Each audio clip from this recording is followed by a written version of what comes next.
Thanks for hanging with us this hour, Pat. I'm still wide awake. As you do every Saturday. And again, Cindy B., thank you so much for joining us. Thank you. These statistics we've been talking about in regards to home ownership, renting, and improving homes and neighborhoods, real important stuff. And a lot of things are new to me. I didn't realize. One thing that you've talked about is home ownership improving neighborhoods. Can you tell us a little bit about that, neighborhoods as a whole? Sure. Homeowners also, when they own, they tend to do things to their property that increase the value of their property. Like they'll plant flowers, they'll redo a driveway, they'll make sure that, the house is painted, that kind of stuff. That goes hand in hand with other neighbors doing the same thing. And so when one person does it, then another person will start doing it, another person will start doing it, and it'll beautify the entire neighborhood. I don't buy that. And they There's also always help. the dirtbag on the street that doesn't do anything. And you drive by and you're like, "Cut for real? Shouldn't you paint they paint that house or mow that lawn? Maybe that's the slumlord. Now, Oh. The guy that buys the house on the street and never intends to live there, just rents it out to whoever, collects the check each month. that's true. And you're going to have that in probably any neighborhood. But the other part of, if they're not just a landlord that, just want to collect a check, there are landlords that do care. They give back to the community also. But there's also homeowners that can't do Not anything. Pat.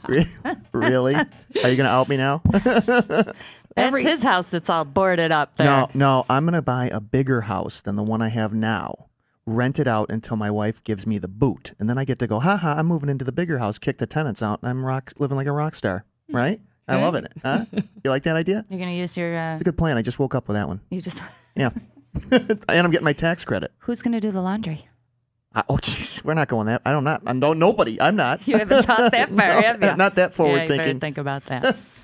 So homeowners are 7% more likely to report that they have worked to solve local problems, meaning they're involved in their community. Yeah, and going back to Pat's comment, what if there is that ugly house in the street?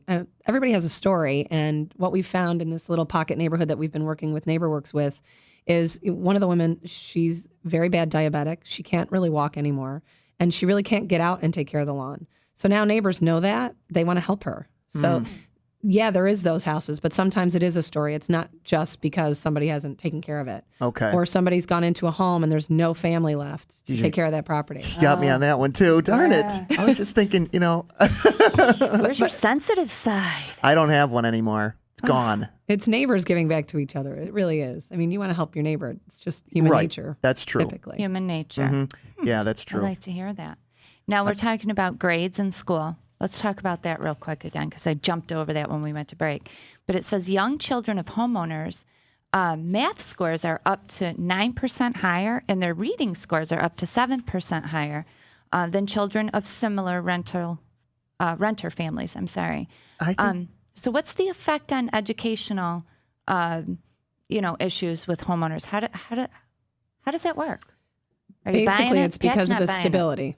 it's not. It's again the stability. The kids aren't worried that they're going to be uprooted in 5-6 months or a year or whatnot. Cindy, I really have to counter. I don't like that idea.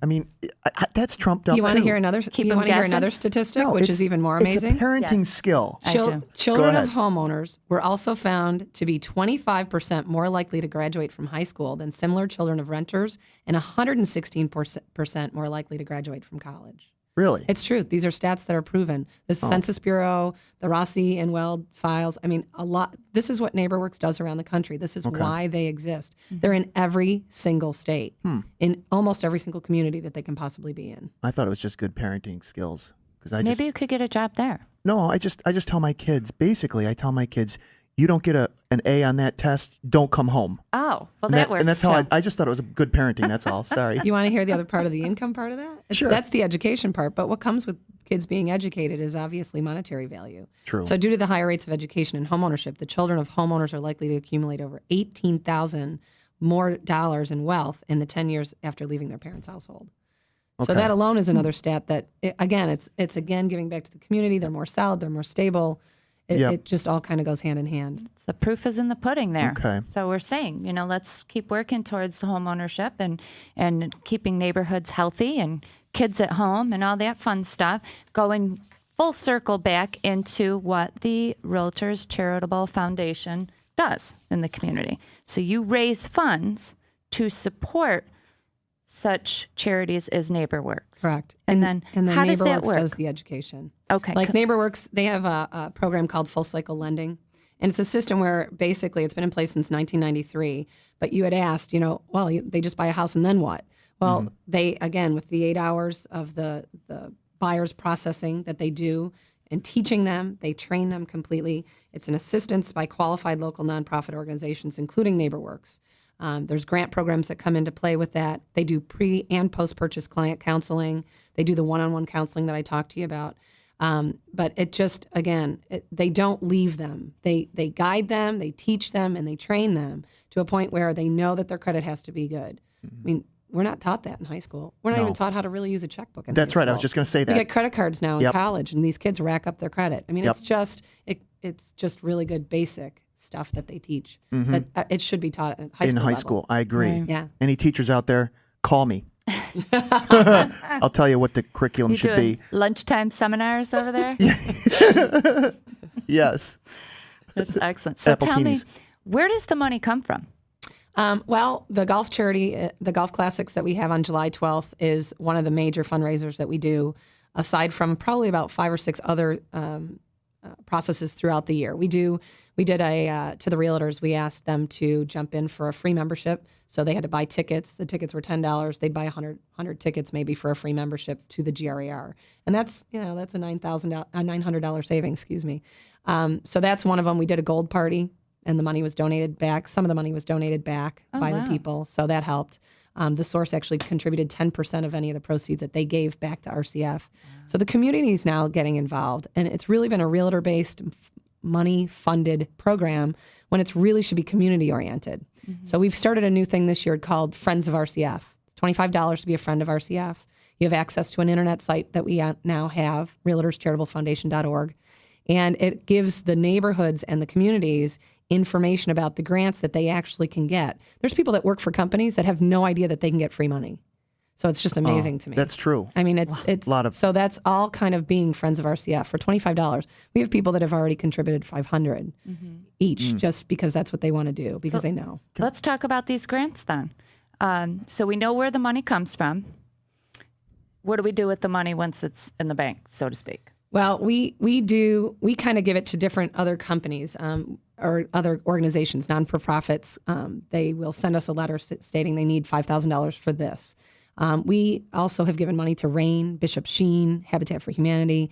We donate money back to these or basically give money or grant money back to them. What we try to do, though, is also educate that there's other grant programs out there that we can't fund that are already funded by companies or by the city. The city has an awesome program. It's an amazing program, and the mayor's been behind it. And, the city has really jumped in and really backed this whole organization. So some of the stuff that is pretty amazing, like the U of R, they give $9,000 back to their employee. Wow. It's a 3, 3, and 3. The city of Rochester, if you're a full-time employee, you get $6,000 grant. If you're part-time, you get $3,000. Xerox, $2,000. Kodak gives $1,000. Visiting nurse gives $2,000. Unity Health gives $6,000. Overall, you don't have to be in the city, and then the city can match that at $3,000. So again, it's a $9,000 program. You have to buy in certain sectors of the city for that. And then Paytech. Actually, Paytech does a loan of $3,000, but the city matches that with a grant. So they'll loan their employee $3,000 to buy, but the city will give them $3,000 to buy. Wow. And then And that's for a Paytech employee correct. That's pretty good. So I think I should get a house in the city, right? or Is a that- job at Paytech. Or a You're job. Oh, I'm not going there. Jeez, I'm not working there. And the other two are RIT gives $3,000 and Citizens Bank does $5,000. If they're in a low census area, Citizens Bank will give $8,000. The city matches the $5,000 from RIT with $3,000 and the Citizens with $3,000. So That's they can get pretty 8 impressive. plus 3 in some cases. How do That's people impressive. find out about these things being available in this Again, community? if they go through the NeighborWorks Buyer Program, they can set them up and find out what do they need, where are they looking, what are they trying to accomplish. It's really a basic start for them. Or they can go right to realtorscharitablefoundation.org. Is the Neighborhood Works Foundation, do they have income limits to people who can? There are income limits. Okay. So everybody should call because they're all different. It depends on the family content. If there's 2 kids or 1 kid or no kids. I mean, there's Okay. there's a lot of different parameters, but that's how you find out you fit.